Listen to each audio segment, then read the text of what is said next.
The roots of the Jewish community in Parow, Cape Town, go back to the turn of the 20th century.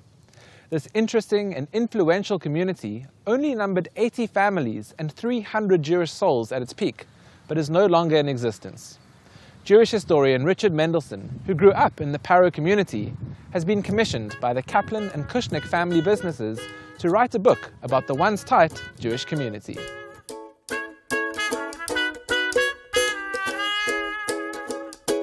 And we're standing in the heart of Parow, very busy Parow, and there is the synagogue, which is really the center of the Parow Jewish community. It's the heartbeat of the Parow Jewish community. Built in 1950-51, opened in 1951, great source of pride to the Jewish community, and a symbol of the optimism that they felt at the beginning of the 50s about the future of the Jewish community of Parow. Parow prided itself on the fact that they always had a minyan, they always had a Jewish quorum of 10 males over the age of 13 that was required for services. And a lot of Jews lived close by, and were they to be short of a minyan, if there were only 8 or 9 males, they would be called to come and make up the quorum. The first minyan in Parow, we think, is around 1901, the house of a Mr. Stock, and it's for the high holidays, for Yom Kippur and Rosh Hashanah, for the Jewish Day of Atonement and the Jewish New Year.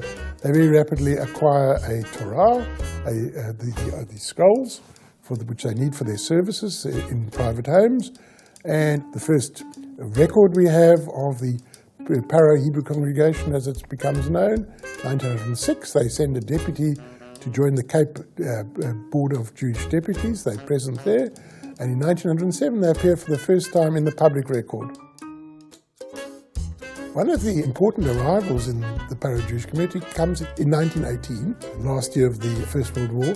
That early arrival is a fellow called Herschel Deutsch, and this is my grandfather. And he comes from the Free State. He's a mere 34-year-old, but he's clearly a ball of fire, clearly very dynamic. He's very rapidly engaging in property business and building homes. He owns a hardware store in Parow and a general dealer in Parow. And in 1919, Herschel Deutsch calls a meeting at his home, the first meeting of the Parow Hebrew congregation, and they decide that they're not yet at a point where they are large enough to employ their own reverend, their own minister. So they decide to share the minister with the neighboring Jewish community of Belleville, and the arrangement is that they will have the services of becomes Reverend Rabinovitz for 3 days a week, and he will teach their children.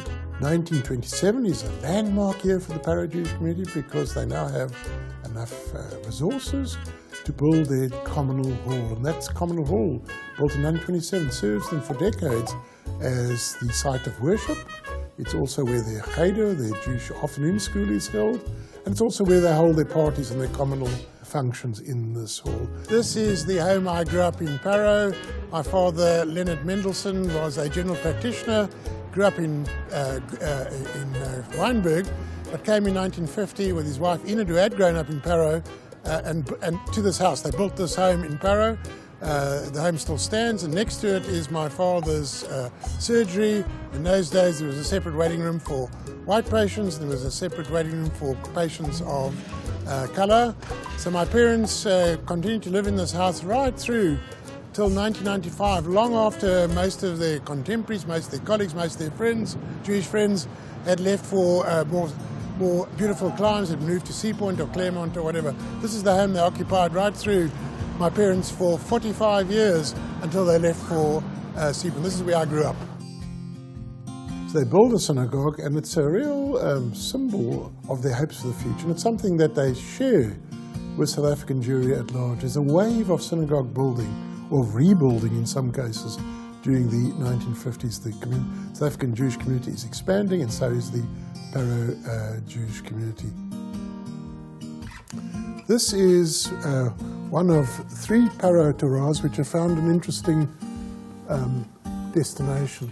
This is a Torah that was presented to the Parow Synagogue in the early 1950s by Rachel Bloch. And Rachel Bloch was, you might say, the founding mother of Parow. She arrived in Parow in the early 1900s, and her family continued in Parow for generations, and she donated it herself There's a report in the Jewish press of the ceremony, the siyum, to commemorate the donation, and she very proudly says that that this is something she's doing herself. It's not from her sons, it's not from her son-in-laws, it's hers as well. A short while after this, she passes, and this is a very proud donation to the Parow shul. With the closure of the Parow shul and after that, this Torah came to the Kaplan Center. It's now the Kaplan Center's Torah. The Torahs are the center of any synagogue. A very sad story about the Parow shul. While Rabbi Lipschitz was the rabbi there was an occasion when the Torah, which was put back in the ark in the Parow synagogue, fell. It didn't fall completely on the ground, but it fell. The rabbi, an interviewee describes, fell on the steps of the ark, weeping, deeply sort of weeping. And he then proceeded to fast, as the community was required to do, because of this unfortunate incident, this unfortunate accident. But this is Rachel Bloch's donation to the Parow synagogue, and it says over here, indicate here's her name in Hebrew letters, Rachel Bloch, Rachel Bloch. This is her donation of this magnificent Torah to the Parow congregation.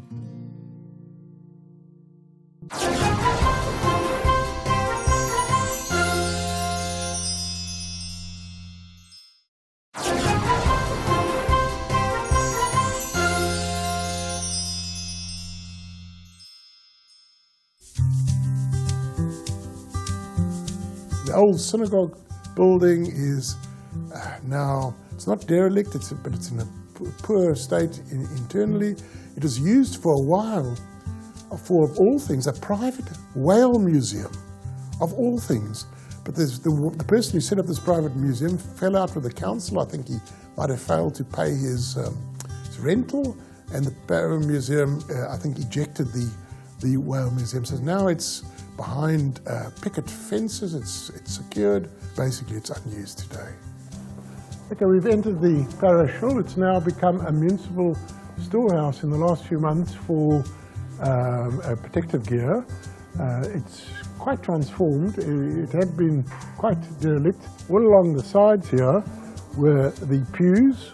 There were 3 rows on either side. Women, incidentally, upstairs, as in any Orthodox synagogue. The women were on either side upstairs, men downstairs. And just about here where we're standing, was the bimah, the raised platform to which the Torah was taken and from which the Torah was read. It's right at the center of the synagogue, seats on either side.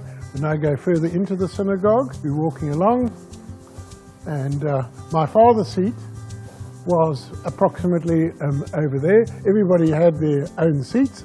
On the back of each seat was a little plate which had the names of each of those members. And my mother, Enid Mendelssohn, Enid Deutsch, maiden name, she sat over here on the opposite side of the synagogue, facing her husband and her sons. Upstairs was a place for the choir. Parow very briefly had a choir, and I suppose to improve the aesthetics of the service. It was only a very brief sort of period. Downstairs, the pulpit was on the one side for rabbi's sermon. The president of the congregation, the leader of the congregation, sat on the one side, and the rabbi sat on the other side. But it's very different, very, very different from the synagogue that I remember from my whole childhood. I had my bar mitzvah here, my brother had his bar mitzvah here. This was very much our family synagogue, as it was for generations of Parow people. And this is the Aron Kodesh of the synagogue. This is where Parow's Torah scrolls were kept in this very crucial, this very holy part of the synagogue. And we're now coming out of the synagogue, outside of the shul, and we're going to the other central building for Parow Jewry, which is the Cheder, the Talmud Torah, the afternoon school, which is just over there, right near the synagogue. 1930 is another truly landmark year. 1930, they're obviously at a point where they can now employ a full-time minister. And they bring to South Africa a remarkable figure who is to remain in Parow from 1930 all the way to 1964. And he is a fellow who is deeply controversial, deeply interesting, called Rabbi Benjamin Lipschitz. Rabbi Benjamin Lipschitz, born in Poland, immigrates with his family to what was mandatory Palestine, goes to yeshivas both in Poland and in Palestine, but does something which is unusual for a rabbi of his time. He also attends the Hebrew University, the newly created Hebrew University, for some 5 years. He doesn't get a degree there, but he audits lectures. He's very interested in Hebrew literature, and he's deeply Zionist. That's another feature of this. 1929, he marries one Nechama Cook. Now that's very significant. Nechama Cook is the niece of the great Rav Cook of Palestine, huge figure in Jewish history in the 20th century. He marries into Jewish royalty. He comes from a fairly modest background himself, but he marries into this family. In 1930, they come to Cape Town. They come to, of all places, they go from Jerusalem to the sandy wastes of Parow, to the wilderness, as somebody later on describes it, of Parow. And there he remains for 34 years. And he's a deeply controversial figure. There was a massive divide between those who were very appreciative of him, thought he was a wonderful Hebrew teacher. I'm one of those who thought he was a very successful Hebrew teacher, and those who were very hostile to him, deeply hostile to him. And the hostility originated not so much because he certainly was a very effective Hebrew teacher, probably more than most at the time, but because of his old-style, old-fashioned teaching methods, which owed more to the 19th century shtetl than it did to 20th century South African society. But he also, on occasion, clapped us. He hit us. He had a ruler, which he'd hit you on the arm with, and sometimes clap you on the head, and it created a great deal of tension within the community. And he stayed on until he chose at the moment of his own retirement in 1964. This is the Talmud Torah, the Parow Cheder, that was opened in 1957. The property itself was the gift of one of Parow's most colourful characters, Mrs. Friedberg, the lady with the wooden leg. Her house was behind. She owned this property and she donated it to the community. Parow children, until Bar Mitzvah, boys and girls, would come here between Mondays and Thursdays in the afternoons to study Hebrew and Judaism with Rabbi Lipschitz and his wife. And here we are in front of the rabbi's house. Rabbi Lipschitz and his wife occupied this home until they left for Israel in 1964. Across the road from this, directly across the road, is Parow's Methodist Church. Rabbi Lipschitz had a very good relationship with the Methodist minister, very ecumenical situation. Up the road is the block of flats, just 2 away is the block of flats that Rabbi Lipschitz built, and that was part of his investment portfolio. His wife, though, Nechama Lipschitz, who we called Geveret, we called him Mora, we called her Geveret, which basically Mr. and Mrs.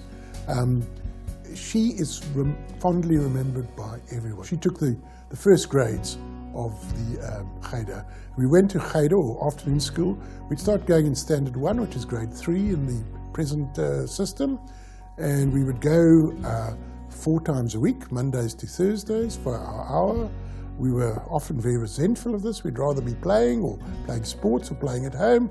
So you can see the sort of challenge we posed to Rabbi Lipschitz. We could see why he might have struggled. A very scholarly man, very committed to education, with deeply thoughtful about education, having to deal with these bolshy, difficult, obstructive, impossible young people. But I suspect we all benefited from his Hebrew education. And on Saturday afternoons, we Bar Mitzvah boys would go individually to Rabbi Lipschitz's home to be coached. And there we would sit in his kitchen while we practiced our singing our portion, in my case very badly, and he would sit there eating an apple while we struggled through our portion.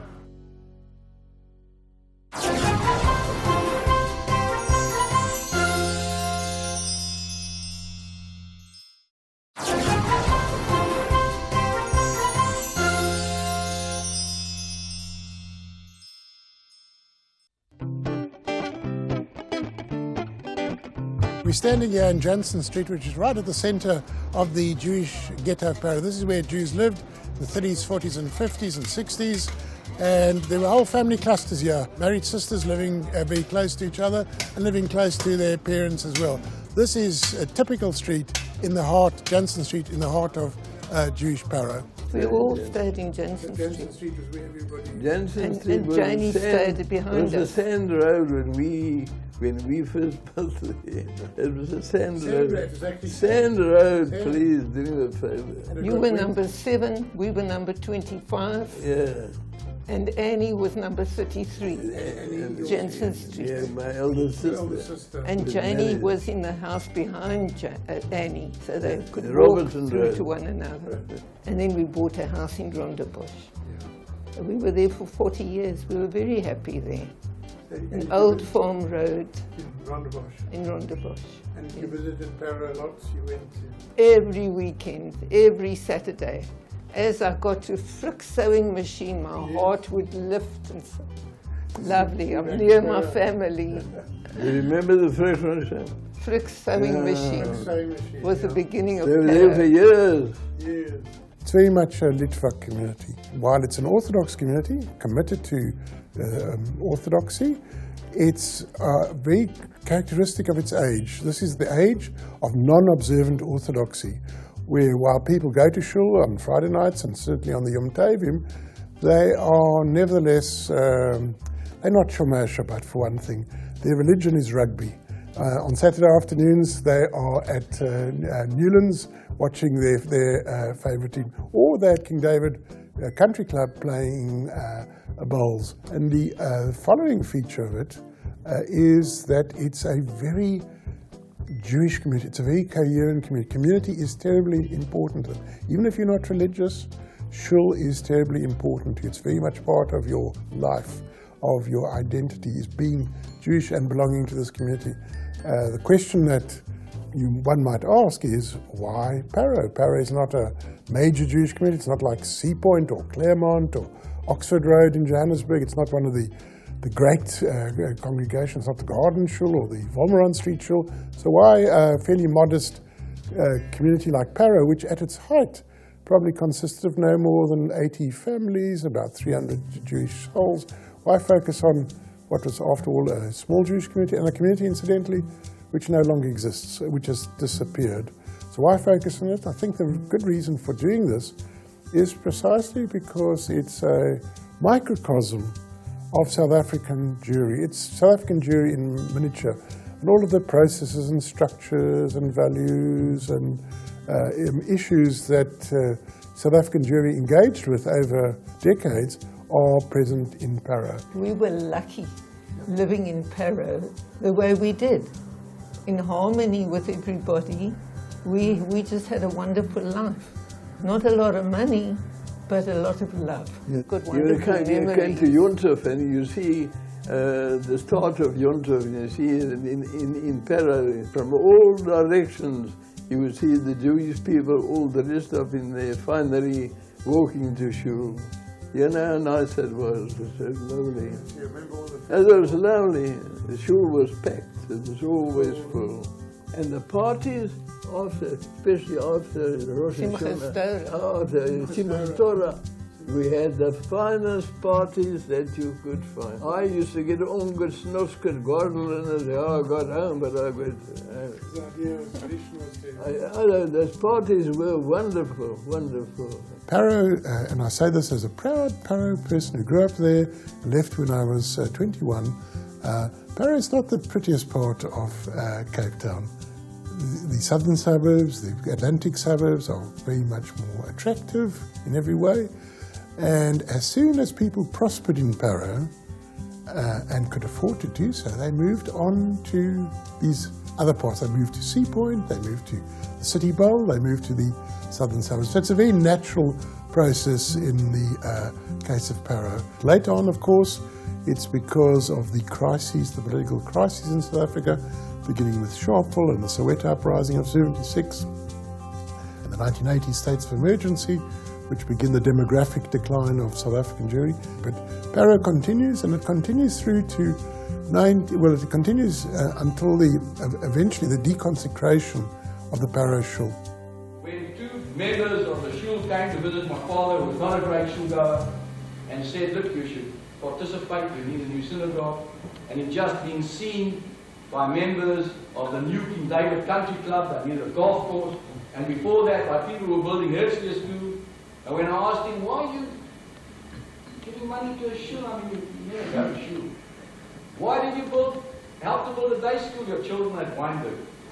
Why are you interested in the golf course? You never will play golf. And his answer is the answer of this community, and really the answer of South African Jews, and the answer that they brought from Lithuania. If your community requires something for their future, for their involvement, their commitment, for the security of the continuation of the generations of tomorrow, it's your responsibility to provide it. And that's what Parow Hebrew Congregation stands for. In 1993, there is a ceremony to deconsecrate this lovely shul. It will now be given to the municipality with the idea that Parow shul will become a museum of the local area. It never does. The shul has a very sad after history. But, and this is the crucial but, Parow is reborn. Parow is reborn in Ra'anana, in Israel. What happens is that Mendel Kaplan, who is a major figure in the history of South African Jewry, a leading figure, Mendel Kaplan has very strong ties with the Parow community. He was born there, born bred, had his bar mitzvah there. He retained a very strong link with the community.